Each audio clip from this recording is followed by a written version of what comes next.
그런데 저 이 매력적인 사업자분께서 아주버님께 네트워크 마케팅을 말씀을 드렸더니 이것은 어퍼라인이 다운라인이 이룬 공을 지가 가져가는 것이기 때문에 불로소득이다. 그러므로 요 사업은 정의롭지 못한 사업이다. 그렇게 말씀을 했다 그래요.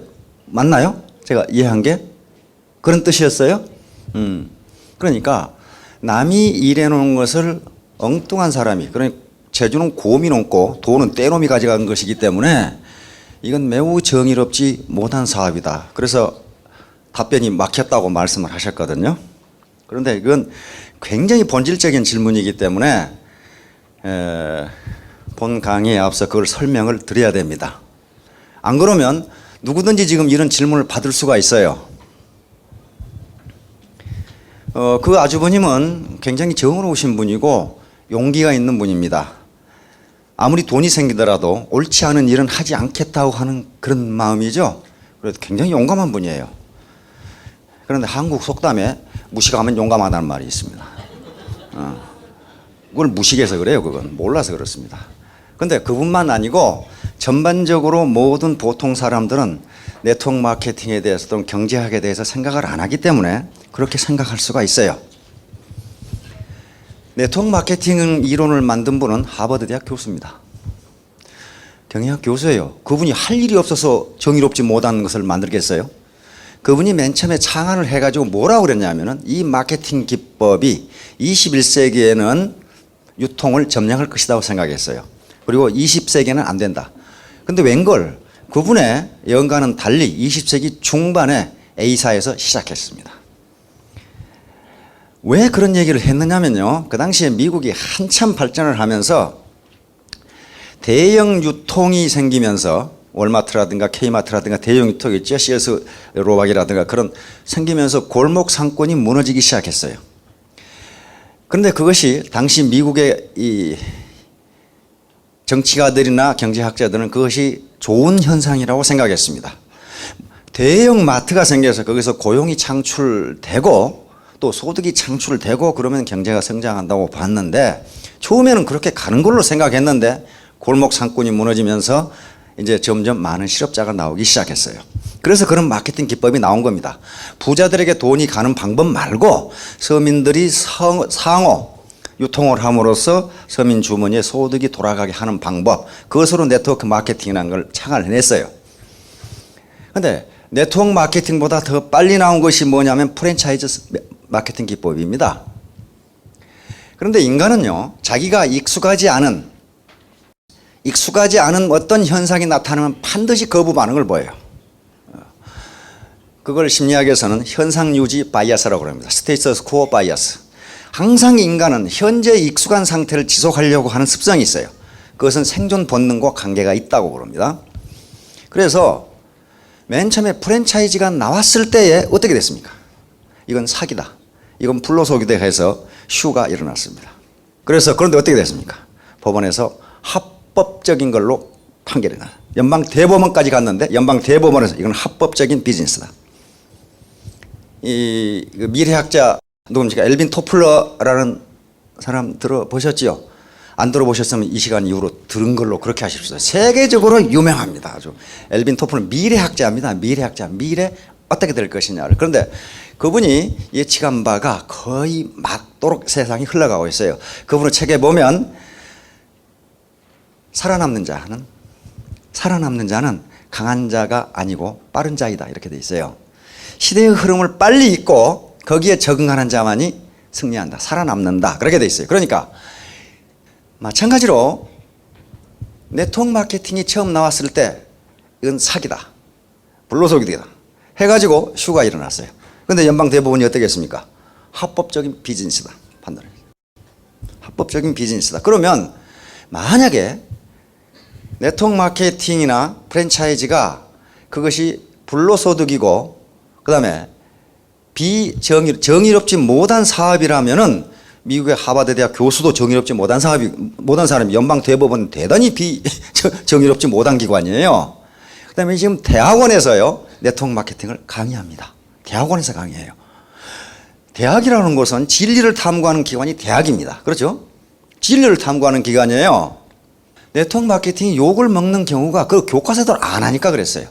그런데 어떤 사업 분야이건 은행이건 어디건 사기꾼은 있게 마련이에요. 비정상적으로 하니까 그렇거든요. 그러면 돈은 언제 버는가 하는 거예요. 다시 말하면 소득은 언제 생기는가. 놀고 있는 사람에게 소득이 주어지지는 않습니다. 그렇죠? 소득은 무엇의 대가냐 하면요, 생산의 대가입니다. 생산활동의 대가예요. 소득은요, 생산활동의 대가입니다. 생산활동의 대가예요. 이제 본 강의에 들어가기 전에 이거야말로 이제 대학 경제학 강의거든요. 그러니까 생산활동을 하지 않는 사람은 소득이 생기지가 않아요. 그렇죠? 그러면 여기서 이제 뭐가 문제가 되면 생산이 뭐냐는 게, 생산이 뭐냐? 도대체 생산이라는 게 뭐냐? 요게 생산을 어떻게 디파인 하느냐에 따라서 경제 체제가 자본주의 시장 경제냐, 사회주의 계획 경제, 다시 말하면 공산주의냐, 자본주의냐로 바뀌어져요. 생산을 어떻게 정의하냐? 생산이 뭐가 생산이냐? 생산은 경제학에서는 세 가지로 나눕니다. 첫째는 자연으로부터 재화를 채취하는 행위를 생산이라고 합니다. 자연으로부터 재화를 채취하는 행위 뭐가 있어요? 농산물을 농사 짓는 거 자연으로부터 얻는 거예요. 바다에서 고기를 잡는 거, 산에서 나무를 베서 즉 임업하는 거 있죠. 그 다음에 땅속에서 광산물을 캐는 거, 그거 자기가 만든 거 아니에요. 자연에 존재하는 것을 어떤 힘을 가해서 그것을 얻는 행위를 생산이라 그래요. 그래서 농업도 생산이고 어업도 생산이고 광업도 생산이고 임업도 생산활동입니다. 이것을 1차 산업이라고 합니다. 1차 산업은 농림어업을 이것을 1차 산업이라고 그래요. 그래서 1차 산업을 하는 사람들도 생산활동을 하기 때문에 거기서 소득을 얻어요. 그렇죠? 고기 잡는 어부들, 농사 짓는 농부, 산에서 임업하는 인부, 그 다음에 광업하는 사람 다 생산활동입니다. 자기가 만든 건 아니에요. 있는 걸 얻는, 채취하는 거란 말이에요. 그 다음에 또 생산이 뭐가 있냐면요, 어떤 재화 또는 중간재를 가공하거나 변형하거나 또는 결합해서 새로운 제품을 만드는 행위를 생산이라고 그래요. 광석을 녹여서 철광석을 만들어 가공한 거죠. 나무를 깎아가지고 요 탁자를 만드는 행위, 요건 그 사람이 탁자라는 어떤 본질적인 물질을 만들어낸 게 아닙니다. 존재하는 물질을 가공하고 변형하고 결합해서 새로운 물질을, 새로운 상품을, 제품을 만들어내는 걸 생산이라고 그래요. 이것을 2차 산업이라고 합니다. 이것을 광공업이라고 그럽니다. 광공업. 이것을 2차 산업이라고 부릅니다. 2차 산업. 그런데 광업은 땅에서, 자연에서 뭔가를 채취하는 산업이지만은 이것이 제조업과 공업과 밀접하게 연결되어 있기 때문에 2차 산업에 집어넣습니다. 광공업이라고 그래요. 근데 이건 말고 서비스를 창출하는 행위가 있어요. 서비스를 창출하는 행위. 이것을 3차 산업이라고 합니다. 서비스를 창출하는 행위. 여기에 포함되는 게 SOC하고 SOC 앤드 서비스예요. SOC는 사회 간접 자본입니다. 다시 말하면 고속도로망이라든가 항만이라든가 비행장이라든가 또는 상하수도 시설이라든가 또는 전기, 통신 시설들을 전부 SOC라고 부릅니다. 요건요, 어떤 제품을 생산하는 것도 아니고 눈에 보이지가 않아요. 그런데 미국 경제에서 지금 서비스업이 차지하는 비중이 어떻게 됩니까? 원래 원시 경제에서는요, 비중이 가장 높은 게 뭐였어요? 1차 산업이었어요. 농업이나 어업. 그 다음에 산에서 짐승 잡아서 먹고 살았어요. 그러다가 영국에서 산업혁명이 일어나면서 농업 분야의 인력이 어디로 갑니까? 공업으로 들어갑니다. 이것이 산업혁명이에요. 산업혁명. 미국은 19세기 초에 이 산업혁명 과정을 거쳤고, 영국은 20세기 초에 영국이 가장 많은 빨리 산업혁명을 했는데 19세기 중엽부터 19세기 말년까지 17세기 중엽부터 약 100년간 산업혁명을 했습니다. 지금 산업혁명을 했던 나라들이 강대국이고 선진국이에요. 다시 말하면 1차 산업사회에서 2차 산업으로 넘어가는 사회예요. 이걸 산업화 사회라고 부릅니다. 그러다가 산업화 사회가 진행되면 제조업이 점점점 쇠퇴하면서 뭐가 일어나냐면 서비스 산업이 일어나요. 현재 미국의 서비스 산업은 GDP의 76%입니다. 서비스 산업에서 얻는 소득이 76%예요. 그러면 서비스 산업이 뭐가 있습니까? 금융, 통신, 그렇죠? 그 다음에 교육 서비스, 그 다음에 스포츠 오락 서비스, 무수히 많습니다. 금융 서비스, 그 다음에 만약에 그 다음에 치안, 행정, 사법, 법률 사무소, 법률 서비스가 전부 서비스입니다. 컨설팅 같은 게 전부 서비스예요. 그런데 자본주의 시장 경제에서는요, 우리 자본주의 체제에서는 서비스를 생산이라고 봤습니다. 사회주의, 공산주의 경제에서는요, 서비스를 생산이 아니라고 봤어요.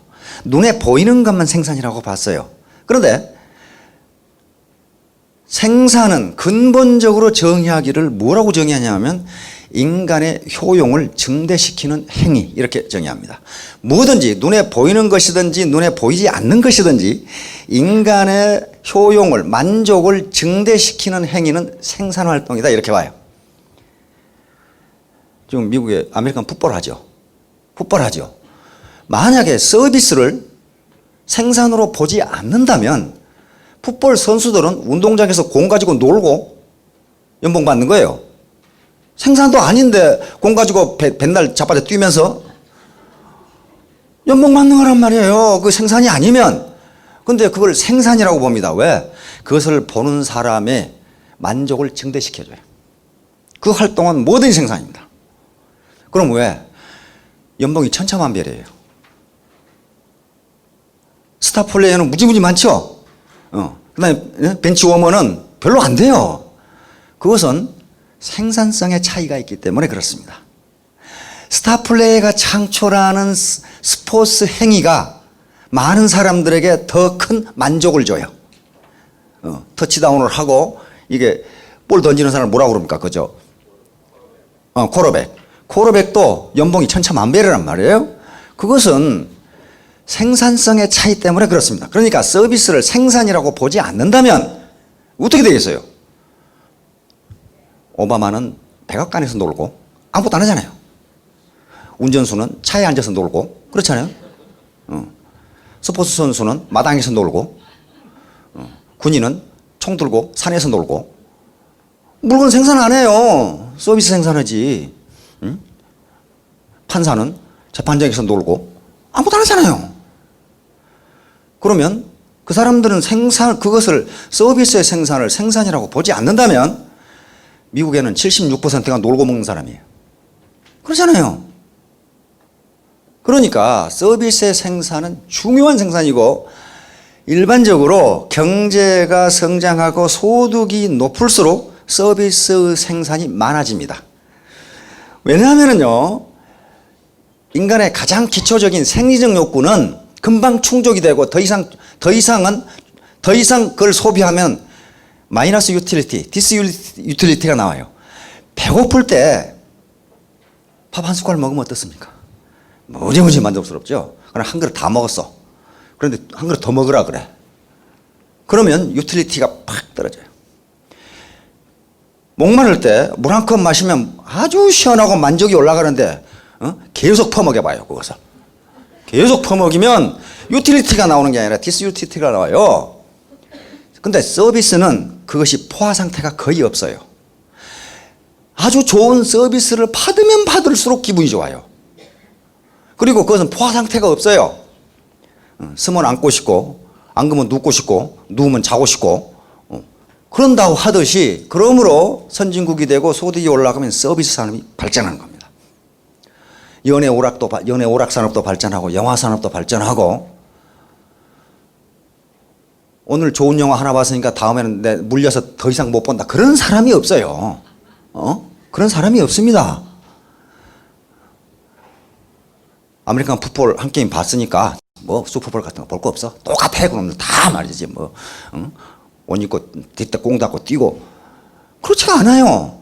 서비스는 더 좋은 서비스를 보면 그걸 소비하고 싶어져요. 동네 풋볼 보다가 슈퍼볼 보면 기가 막힌다 그 말이에요. 지금 더 좋은 서비스를 소비하고 싶어져요. 그래서 서비스업이 점점 발전합니다. 그럼 유통은 무슨 사업이에요? 서비스 사업입니다. 서비스 사업이면 유통에서 뭔가 부가가치를 창출한다는 거예요. 다시 말하면 유통에서 그 유통을 이용하는 사람에게 유틸리티를 높여준다는 얘기입니다. 지금 쇠고기 1파운드에 얼마씩 합니까? 뭐 퀄리티에 따라 다르겠지만은 예를 들어 5불 한다고 합시다. 쇠고기 1파운드에 10불로 오르면, 배로 오르면 나 안 사 먹고 속 키워서 잡아먹을래. 그런 분 있어요? 요게요, 쇠고기가 1파운드에 5불이 아니고 50불이어도 속 키워서 난 잡아먹어야 되겠다. 그런 분 거의 없을 거예요. 우편요금 미국에서는 얼마씩 하죠? 47전. 우편요금이 10달러로 오르면은 편지 안 붙이고 들고 가실래요? 그렇지 않잖아요. 이게 굉장히 중요한 개념이에요. 다시 말하면 모든 소비자는, 그건 생산자도 마찬가지입니다. 모든 소비자는 실제 재화나 서비스가 가지고 있는 가치보다 훨씬 낮은 가격을 지불하고 그걸 소비합니다. 그것을 뭐라고 그러냐 하면은 소비자 잉여라고 불러요. 소비자 잉여. 소비자 잉여. Consumers surplus. Consumers surplus. 굉장히 국가에서 경제 정책을 할 때 저걸 가지고 합니다. 어떻게 하는 것이 소비자 잉여가 가장 크냐. 그것이 사회적 소셜 유틸리티가 돼요. 소셜 웰페어가 된다고.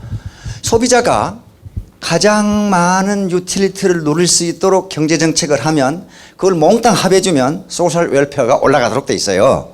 그게 국가의 경제 정책이에요.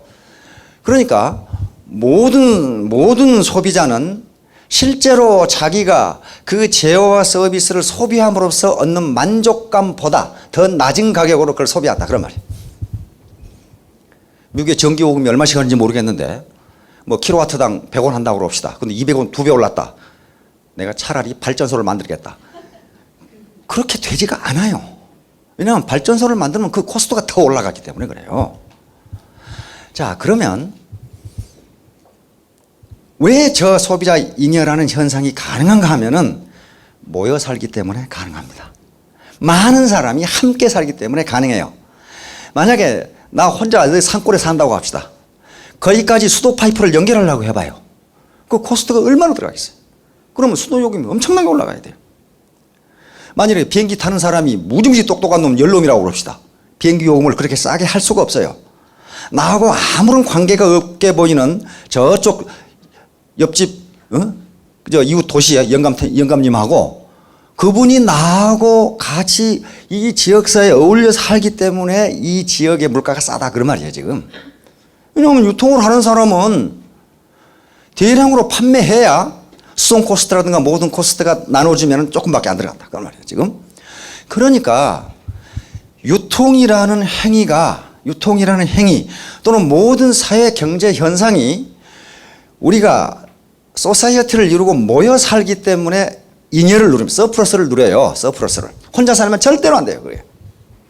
그러면 생산자는 손해보느냐? 그렇지 않아요. 생산자는 소비자가 잉여를 보는 거 하고 거의 맞먹게 생산자 잉여라는 걸 얻습니다. 생산자 잉여를 못 얻으면 어떻게 됩니까? 기업이 손실을 본다는 얘기 아니에요. 손실을 보면 그 기업은 시장의 심판을 받아서 망해버려요. 그걸 시장에 퇴출시켜버려요. 왜냐하면 자원은 제한되어 있는데 근데 경영 능력이 그 모양이어가지고 손실을 보니 시장에서 나가라는 거예요. 자원을 낭비하지 말고 그것이 망하는 거예요. 다시 말하면 시장은 그 누구도 봐주지 않아요. 시장의 심판은 준엄합니다. 비효율적인 것은 반드시 시장이 쫓아내버려요. 그런데 사회주의가 망해버린 건, 공산주의가 망해버린 건 시장이 존재하지 않아서 비효율적인 기업이 너무 많이 존재했어요. 그러니까 전체가 망해버린 거예요, 나라가. 그래서 개인도 비효율적인 경제활동이나 비즈니스를 하면요, 그건 퇴출돼요. 퇴출된다는 게 뭐예요? 소득이 없어져 버려요. 자, 모두 이 자신감을 갖기 바랍니다. 이건 불로소득도 아니고 착취도 아니고 부가가치의 창출로 얻는 정당한 소득이에요. 자, 모두 크게 성공하시기 바랍니다. 감사합니다.